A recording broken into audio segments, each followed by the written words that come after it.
Kristus ir augšām cēlies. Mīļie draugi, sveicināti šai otrdienas vakarā. Tā jau ir 9. otrdiena no 13 otrdienām līdz Svētā Antonija svētkiem.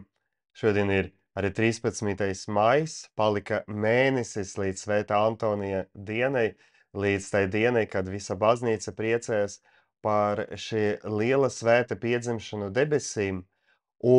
Šodien ir Fatimas Dievmātes diena, dzīvojam šai nedēļā, kad baznīca priecājas par jaunā pāvesta ievēlēšanu, cik zīmīgi šodien Fatimas Dievmātes dienā mēs arī aizvien varam pievērst uzmanību pāvestam, kas mums ir izvēlēts, kas arī parādīja sevi kā lielu Jaunavas Marijas godinātāju uzreiz ievēlēšanas dienā, kad viņš iznāca uz Svētā Pētera bazilikas svētību balkona, viņš uzticēja sevi Jaunavas Marijas aizbildniecībai, un ļoti neierasti neviens pāvests līdz šim tā nebija darījis.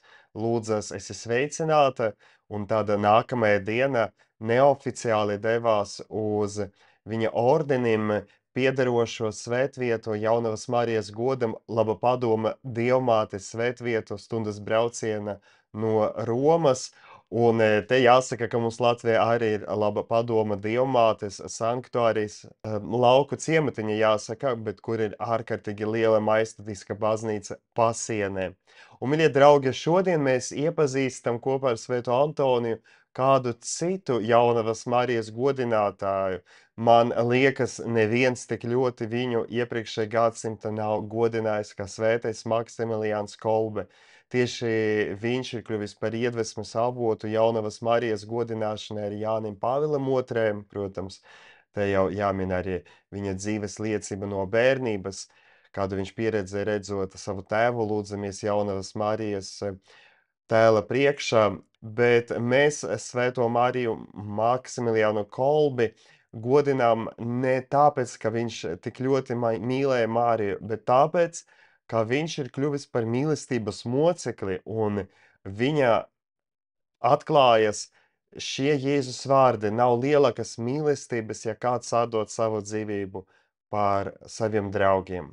Mīļie draugi, pēc brīža mēs iepazīsim šo svēto, bet tagad lūgsimies caur Svētā Antonija aizbildniecību. Dārgie brāļi un māsas, uzticēsim mūsu lūgumus Jēzum, lai viņš ar Svētā Antonija aizbildniecību izlietu pār mums savu žēlastību. Kungs, kas Svēto Antoniju esi padarījis par evaņģēlija apustuli, dāvā mums ar viņa aizbildniecību stipru un pazemīgu ticību, un dari, lai mūsu dzīve saskan ar ticību, ko apliecinām. Gods lai ir Tēvam un Dēlam un Svētajam garam, kā tas no iesākuma ir bijis, tā tagad un vienmēr, un mūžīgi mūžos. Āmen. Visvarenais Dievs, kas Svēto Antoniju esi padarījis par miera un brālīgas mīlestības celtnieku, uzloko vārdarbības un kara upurus, un dod, lai šajā nemierīgajā un spriedzes pilnajā pasaulē mēs būtu drosmīgi, nevardarbības, cilvēces attīstības un miera liecinieki. Gods lai ir Tēvam un Dēlam un Svētajam garam, kā tas no iesākuma ir bijis, tā tagad un vienmēr un mūžīgi mūžos. Āmen. Ak, Dievs, kas Svētajam Antonijam dāvāja dziedināšanas un brīnumu dāvanu, dāvā mums dvēseles un miesas veselību, dāvā mieru un mierinājumu tiem, kas uzticās mūsu lūgšanām un dari mūs pieejamus kalpošanai slimajiem, becējiem un nelaimīgajiem. Gods lai ir Tēvam un Dēlam un Svētajam garam, kā tas no iesākuma ir bijis, tā tagad un vienmēr un mūžīgi mūžos. Āmen. Kungs, kas Svēto Antoniju esi padarījis par nenogurstošu evaņģēlijas sludinātāju uz cilvēku ceļiem, sargā savā tevišķajā žēlastībā ceļotājus, bēgļus un emigrantus, pasargā viņus no visām briesmām un vadi viņu soļus pa miera ceļu. Gods lai ir Tēvam un Dēlam un Svētajam garam, kā tas no iesākuma ir bijis, tā tagad un vienmēr un mūžīgi mūžos. Āmen. Visvarenais Dievs, ka svētajam Antonijam esi dāvājis atkal savienot pat no miesas atrautus locekļus, apvieno visus kristiešus savā baznīca, kas ir viena un svētā, un liec viņam dzīvot vienotības noslēpumā, lai viņi būtu viena sirds un viena dvēsele. Gods lai ir tēvam un dēlam un svētajam garam, kā tas no iesākuma ir bijis tā tagad un vienmēr, un mūžīgi mūžos. Āmen! Kungs Jēzu, kas svēto Antoniju esi padarījis par lielu garīgas dzīves skolotāju, dari, lai mēs atjaunotu savu dzīvi saskaņā ar evaņģēliju un svētlaimes mācību un darītu mūs par garīgās dzīves veicinātājiem saviem brāļiem. Gods lai ir tēvam un dēlam un svētajam garam, kā tas no iesākuma ir bijis tā tagad un vienmēr un mūžīgi mūžos. Āmen! Ak, Jēzu, kas svētajam Antonijam dāvāja nesalīdzināmo žēlastību, turēt tevi kā bērnu savās rokās, svētī mūsu bērnus, lai viņi aug labi un veseli un dzīvo svētē dievībā. Gods lai ir tēvam un dēlam un svētajam garam, kā tas no iesākuma ir bijis tā tagad un vienmēr un mūžīgi mūžos. Āmen!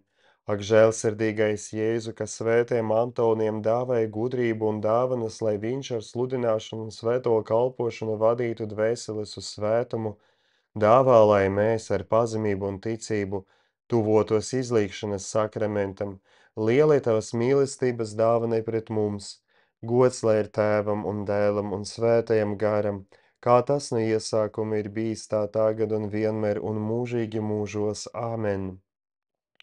Ak, svētais gars, kas svētajā Antonijā esi dāvājis baznīcai un pasaulē izcilu svētās mācības skolotāju, dari, lai visi, kas kalpo plašsaziņas līdzekļos, sajustu savu lielo atbildību un kalpotu patiesībai, mīlestību un cieņa pret cilvēka personību.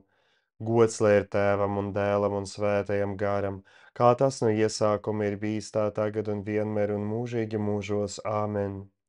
Kungs, kas esi pļaujies, kungs, ar svētā Antonija aizbildniecību sūti savā laukā daudzus cienīgus konsekrētos un priesturus, un piepildi viņus ar savu mīlestību, dedzību un augstsirdību. Gods lai ir tēvam un dēlam un svētajam gāram, kā tas no iesākuma ir bijis tā tagad un vienmēr un mūžīgi mūžos. Āmen! Ak, Jēzu, kas esi aicinājis pāvestu būt par visu ganu, augsto priesteru un patiesības un miera sludinātāju, ar svētā Antonija aizbildniecību, atbalsti un mierini svēto tēvu Leonu, viņam uzticētajā misijā. Gods lai ir tēvam un dēlam un svētajam garam, kā tas no iesākuma ir bijis tā tagad un vienmēr un mūžīgi mūžos. Āmen! Ak, Dievs trīsvienība, kas svētajam Antonijam dāvāja žēlastību iepazīt, mīlēt un godināt jaunavu Mariju, Jēzus māti un mūsu māti, dāvā, lai mēs vienmēr droši tuvojamies viņas mātišķajai sirdī, lai labāk kalpotu, mīlētu un godinātu tevi, kas esi mīlestība. Gods lai ir tēvam un dēlam un svētajam garam, kā tas no iesākuma ir bijis tā tagad un vienmēr un mūžīgi mūžos. Āmen! Kungs, kas svētajam Antonijam ļāvi mierīgā garā doties pretī savai māsai nāvei, vērs mūsu dzīvi pie tevis, mierini mirstošos, dāvā mūžīgo mieru mūsu mirušo brāļu un māsu dvēselēm, uzņem pāvestu Francisku, tavu svēto sadraudzībā. Gods lai ir tēvam un dēlam un svētajam garam, kā tas no iesākuma ir bijis, tā tagad un vienmēr un mūžīgi mūžos. Āmen! Tikko esam piesaukuši svēto Antoniju, tagad varam pievērst uzmanību kādam svētiem, kas ir svētā Antonija, varētu teikt, tiešām brālis, kas ir svētais Maksimilians Marija Kolbe. Un, proti, mīļie draugi, tas ir svētais, kuru mani draugi zina, es mīlu vairāk par daudziem citiem svētajiem. Man ir jāatzīstas jums, ka svētais Maksimilians Marija Kolbe kādreiz mani iedvesmoja tieši izvēlēties kalpošanas ceļu. Varbūt tas tagad daudziem varbūt būs tā kā tāda atzīšanās, daudzi to nezin, es maz stāstu par manu personīgo saikni ar Svēto Maksimiliānu Mariju Kolbi, bet man kādreiz par viņu pastāstīja, gatavojot mani iestiprināšanas sakramentam, kad es biju pusaudzis. Viņa dzīves stāsts mani bija ārkārtīgi iedvesmojis. Kas mani iedvesmoja tieši tas, ar ko saistas viņa vārds. Viņš izvēlējies šo vārdu Maksimiliāns Marija, uzticot sevi Mārijai, bet arī izvēloties šo vārdu Maksimilians, jo viņš gribēja visu darīt maksimāli, pēc iespējas lielākā mērā, ne tikai godinot Dievu, Mariju, bet arī kalpojot viņam ar darbiem. Un tik tiešām viņa darbi bija revolucionāri, viņa darbi bija lieli, grandiozi sapņi, kurus viņš piepildīja kalpojot Dievam. Mani kādreiz tas tik ļoti iedvesmoja, ka es tiešām, viņa dēļ arī savā ziņā biju sācis mācīties poļu valodu. Daži nezina, es tā šai video pastāstu nedaudz par sevi, piedod, ja kādam tas nav interesanti. Mana vecmāma ir poliete, jā, un viņa poļu valodu nevienam nebija nodevusi ģimenē aiz bailēm, nu, komunisma vajāšanām, jā. Komunisti ne visai ieredzēja poļus un vajāja, ja kāds runāja šajā valodā. Es bērnībā redzēju, ka vecmama zināja poļu valodu, un kad uzzināju, ka ir tāds svētais Maksimiliāns Marija Kolbe, un mani gatavoja vecmamas draudzene pirmajai komuniju iestiprināšanas sakramentam, un viņa man par viņu bija pastāstījusi. Tā ir daudziem, domāju, pazīstama 4 priesteru Mickeviču māsa Agnese Mickeviče. Un šī kundze padomju laikos gatavoja bērnus krievu valodā svētajam sakramentam, visvētākajam sakramentam, pirmajai komunijai, un arī mani sagatavoja individuāli 2000. gados. Un viņa man pastāstīja par viņu un parādīja, ka ir grāmatas poļu valodā, ja? Un es biju tā aizdēdzies, ka man tā gribējās iemācīties šo poļu valodu, kuru es nepratu, bet kuru prata viņa un mana vecmāma, ka es lūdzu, lai man nedaudz sāk mācīt. Un ir tā, ka tieši pirmā grāmata, kuru lasīju poļu valoda, bija tieši Svētā Marijas Maksimiliāna Kolbes grāmata Veltīšanās Jaunavai Marijai. Tātad, lūk, man šis svētais ir ārkārtīgi nozīmīgs personīgi, un man ir liels prieks, ka franciskāņu tēvi no Padujas izvēlēs tieši viņu šodien 13. mājām Fatimas Dievmātes dienai, kaut kas ļoti neparasts. Un tātad, kas ir svētais Marija Maksimiliāns Kolbe? Es ielikšu arī zem šī video saiti uz Vatikānā ziņām latviešu valoda, kur ir arī neliels stāsts par viņu, ja, kaut kas cits tur ir atrodams, bet es pastāstīšu to, ko es zinu pats nu, no savas atmiņas par Svēto Mariju Maksimiliānu Kolbi, jo viņš bērnībā, jā, izšķirās ar tādu ļoti tādu strauju raksturu, un bija tāds atgadījums viņa bērnībā, ka viņš bija kaut ko sadarījis, un mamma nu tā ar bažām teica, nu kas no tevis iznāks? Un viņš bija ļoti sabēdājies par to, ļoti, ļoti sabēdājies un aizskrēja pie Jaunavas Marijas lūgties pie skulptūriņas, ja, Jaunavas Marijas, un teica, nu, Dievmāmiņ, nu kas no manis iznāks? Viņš tā ļoti pie sirds man tas zēns pieņēma šos mātes vārdus, un viņš, ka bērns ieraudzīja Jaunavas Marijas vīziju. Viņam parādījās Dievmāte un piedāvāja viņam 2 kroņus sarkanu un balto. Un pajautā, kuru tu izvēlējies? Un ko viņš teica? Viņš teica, es izvēlos abus.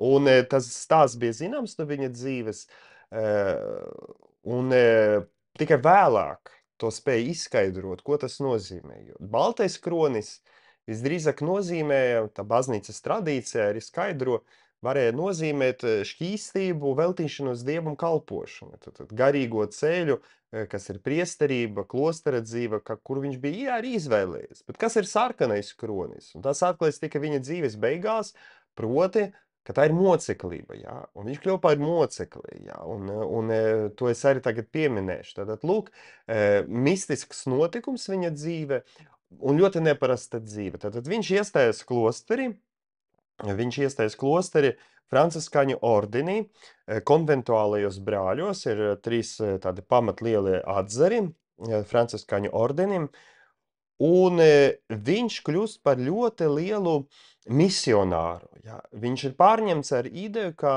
ir jāsludina Dieva valstība virs zemes. Un viņš studē Romā, un kad es devos uz Romu pirms gadiem studēt, es tieši arī biju ar šo domu arī, ka šeit arī bija svētais Maksimilians Kolbe, ja, un viņš šeit redzēja citādu Romu nekā tagad pēc 100 gadi. Viņš redzēja Romu, kur pāvests ir ieslodzīts Vatikānā 17. gads, 1917. gads, notiek revolūcijas, komunistu revolūcija Krievijā, sākas baznīcas vajāšanas, bet Eiropā arī notika vairākas lietas, un viena no tām, kas bija tieši Roma, bija masonu manifestācijas, atklātas, ārkārtīgi naidīgas pret katoļu baznīcu, ja?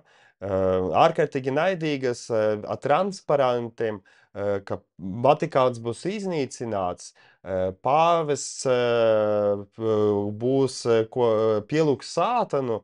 Viņi tieši ar tādu ļoti lielu naudu bija atklāti vērsušies pret katoļu baznīcu, un Maksimiljans saprot, ka notiek cīņa, notiek sīva cīņa par cilvēku sirdim, prātiem un dvēselēm, ja? Un šai cīņā ir jābūt kā bruņiniekam, un viņš dibina kustību, tādu ticīgu apvienību, ko nosauc par bezvainīgās Marijas bruņiniecību, ja? Un tajā iestāšanās notika ārkārtīgi vienkārša veida. Vienkārši pilnībā sevi novēlot jaunavai Marijai, ja? Un vēloties pievienoties šai brālībai, šai sadraudzībai, šai bruņniecībai, garīgai bruņniecībai, ja? Jo, ja mēs zinām, jaunavas Marijas bezvainīgās attēls ir ņemts no radīšanas grāmatas ievada, kad Dievs apsola, ka pēc grēka krišanas būs jaunava sieviete, kas satrieks čūskam galvu. Lūk, un tāpēc viņš tātad apzinās, ka tikai jaunava Marija bezvainīgā, bez pirmdzimtā grēka, šai senai čūskai, mīdot galvu, tātad viņu uzvar, ja, viņa, kas dzemdē savu dēlu Jēzu Kristu. Un viņš tātad izplatīja šo bezvainīgas bruņniecības kustību un dibināja arī laikrakstu, kas arī saucas tāpat, ja, Riceži Ņepokoļānei, jeb šo tātad bezvainīgās bruninieks. Un bezvainīgas bruninieks kļuva par vienu no populārākiem Polijas laikrakstiem tajā brīdī. Ja? Tie bija vairāki miljoni eksemplāru, kuros tika stāstīts par ticības pamatlietam, par katolisko arī ticību pasaulē, un šeit es tieši varu parādīt vienu ikonu, arī parādīts, jā, Maksimilians Kolbe, arī turot, jā, šo viņa dzīves sākuma galveno darbu Riceži Ņepokoļānei. Un tad viņš dibina jauno klosteri, un iedomājieties vien, viņš dibina klosteri kā nelielu pilsētiņu, klostera pilsētiņu, ko arī nosauc jaunavas Marijas vārda par Ņepokoļānu, tātad bezvainīgās miestiņš, kur ir viss. Skola, kur ir ugunsdzēsēju stācija, slimnīca, bet pats galvenais ir tipogrāfija, kas nemitīgi darbojas, kur brāļi saliek tās grāmatas, tos žurnālus, drukā arī grāmatas. Un viņš dibina radiostaciju un sāk darboties Radio Ņepokoļānov.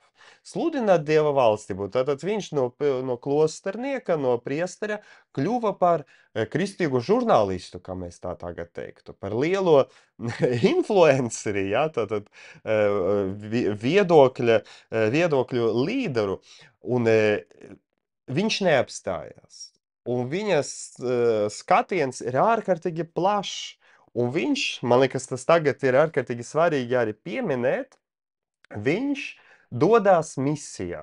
Un, es domāju, tagad es varu to pateikt, ka, es ar, lēmumu no, Svētā krēsla tagad uz tuvākiem 5 gadiem, esmu nozīmēts par pāvesta misiju darbu atbildīgo Latvijai, par, galveno direktoru. Proti, Svētā tēva Leona vārda, eh, lai Latvijā varētu, aizvien uzturēt, jūtīgumu, ja mēs tā to teiksim, tādu, turēt uzmanības centrā to, kas ir baznīcas viena no identitātēm, un tā ir tā baznīcas pamatidentitāte, proti misijas. Baznīca ir misionāra pēc savas būtības, saka Otrais Vatikāna koncils, un, mēs varbūt tā bieži neaizdomājamies par baznīcu citos pasaules, galos, par baznīcu, katoļu baznīcu visnabadzīgākajās valstīs,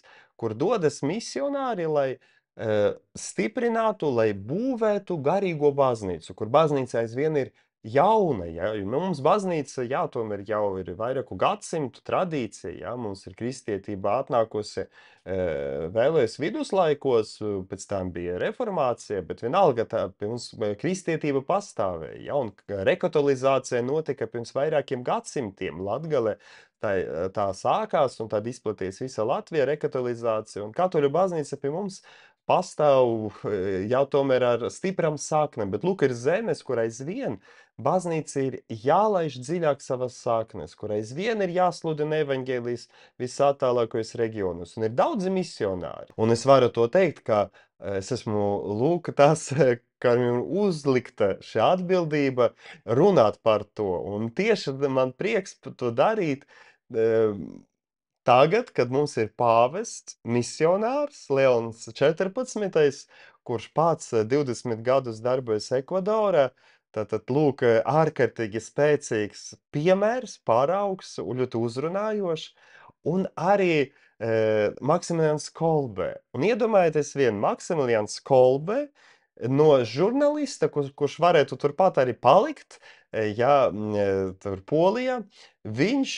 dodas gluži kā kādreiz jezuīts Mateo Riči iztēlojas pasaules galu Ķīnā, tad, tad mūsu mīļais svētais šīs dienas Maksimilians Kolbe, viņam vēl ir tālāk, tur, kur saule lēc. Viņš dodas uz Japānu. Bija jādodas ar kugiem, ar vilcieniem caur visu pasauli, lai nokļūtu Japāna, bet viņš tur nokļūst. Un viņš Nagasaki pilsētā dibina klosteri, un šeit ir arī fotogrāfija no arhīva, un tā bija viņa tāda metode, ka jebkur, kur viņš atradās, viņš tukšā vieta uzstādīja Jaunavas Marijas skulptūriņu, bezvinīgās Jaunavas Marijas skulptūriņu. Un tur bija neliela katoļu misija jau, un viņš varēja jau sākt dibināt klosteri, aicināt arī novičus, un tā viņa dibinātais klosteris bija izaudzis par ļoti skaistu centru Nagasaki ar tādu skaistu dārzu, vienu no pilsētas kvartāliem, bet es domāju, jūs pazīstiet Nagasaki vārdu ar kādu citu notikumu, proti Nagasaki bombardēšanu, ja? Un Nagasaki bombardēšana 45. gada 6. augustā, jūs ziniet, iznīcināja pilsētu, bet tas ir atzīts arī ļoti neparasts notikums, ka, lūk, jūs redzat iznīcināto Nagasaki pilsētu, gandrīz vai nolīdzinātu līdz zemi, bet palika baznīcas mūri, jā, palika baznīcas mūri, un tur, kur stāvēja dievmāte, tas stūris vispār netika skarts šis bumbas trieciena rezultātam. Nu, te neparasts arī tāds fakts, jā, kas liecina par kaut kādu ļoti īpašu dieva aizsardzību tai vietai, kad tur bija darbojies svētais Maksimilians Kolbe. Un svētais Maksimilians Kolbe savā drošsirdībā sludina patiesību. Ne tikai reliģisko, jā, bet arī sabiedrisko. Un savā dzīvē viņš nebaidās arī teikt patiesību par politikiem. Un viņš tajā brīdī, kad Polija zaudē savu neatkarību. No vienas puses atnāk komunistiskā Krievija, no otras puses Vācija. Viņš atrodas vāciešu pārvaldītā teritorijā. Viņam jāliecina par to, viņam jāsaka patiesība, un viņš, protams, ar lielu piesardzību, ar apdomību, viņš arī tomēr saprot šo lielu viņa atbildību par šo visu lielu pilsētu, bet tomēr, beigu beigās, viņš nokļūst apcietinājumā, un viņš nokļūst koncentrācijas nometnē. Visiem zina Aušvicā, poliski Osvencimam. Un tur mēs zinām nežēlīgi apstākļi,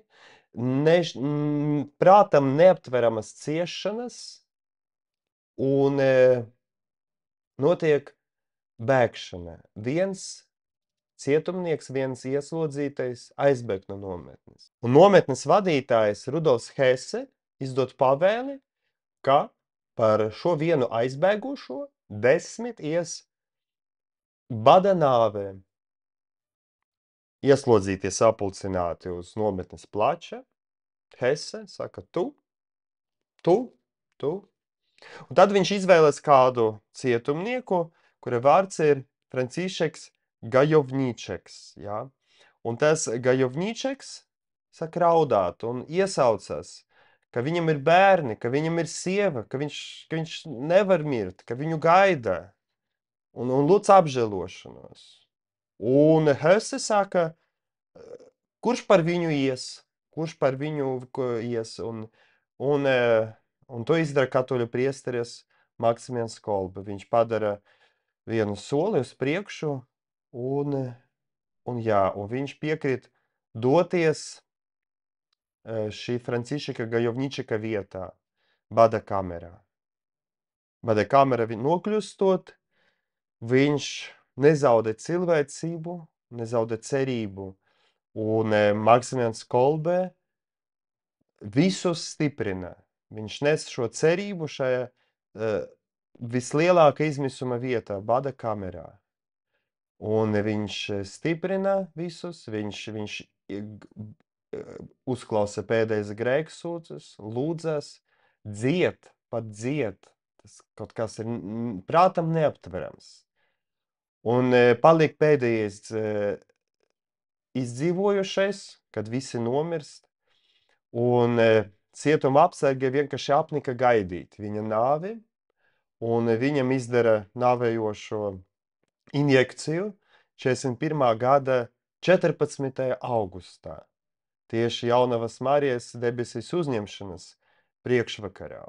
Un tā viņa dzīve izbeidzas, viņu sadedzināja turpat nometnes krematorija, un te ir fotogrāfija tieši no tās nāves celles Osvencimas, Aušvicas nometne. Man tur bija iespēja kādreiz būt, un varu teikt, ka tā ir tik tiešām, tā ir vietā, kur nav iespējams neraudāt, kur nav iespējams pat kaut kā justies mierīgi, normāli. Tā ir ārkārtīgi smaga vieta redzēt tās liecības par nometnes dzīvi, par to, kas tur ir noticis. Un tā ir vieta, kuru jāapmeklē tomēr, neskatoties uz to visu. Jā. Un šeit arī Maksimiliāna Marijas Kolbes sakarā jūs redzat, es šeit uzliku uz fona kādas grāmatas vāku, kas saucas, jūs redzat, 47 cipari, jā? 47 dzīves gadi. Un tā ir arī kaut kāda ļoti neparasta liecība, tāda garīga saikne no svētā Maksimiliāna Marijas Kolbes dzīves, kā tas cietuma vadītājs Rudolfs Hesse, ka tad, kad Maksimiliāns jau ir miris 41. gada, Hesse nonāk Nīrnbergas tribunālā, un viņu notiesa uz nāvi. Ja? Un viņš sagaida nāves sprieduma izpildīšanu Polijas cietumā. Un viņš piedzīvo kaut ko ļoti neparastu. Viņš, kurš bija jaunība atstājis ticību, viņš, kurš bija kļuvis par šo vislielākā ļaunuma iemiesojumu tai laikā, viņš piedzīvo to, ka pret viņu izturas cilvēcīgi Polijas apsargi. Kaut kas viņa dzīve sāka notikt, un viņš atcerās, ka bija kāds poļu jezuīts, kurš perfekti runāja vāciski, viņam bija vācu uzvārds, kuru viņš par to, ka tas bija atnācis apmeklēt kādu citu ieslodzīto jezuītu, viņš gribēja viņu nošaut, bet apžēloja par to, ka viņam bija laba valoda, laba vācu valoda. Un ko dara šis Hesse? Viņš lūdz, lai viņam pasauc šo jezuītu. Viņš grib parunāt ar viņu. Un jezuīts tiek atvests no Krakovas, žēlsirdības sanktuārija mūsdienās no Lagevnikiem, domāju, šis vārds daudziem ir pazīstams, un 2 dienu garumā, vairāku stundu garumā, viņš runā ar Hesse. Hesse piedzīvo ļoti dziļu nožēlu par visu izdarīto, izsuc grēkus, pieņem pēdējo sakramentu, atgriežas baznīcas klēpī, viņš atzīst katolisko ticību,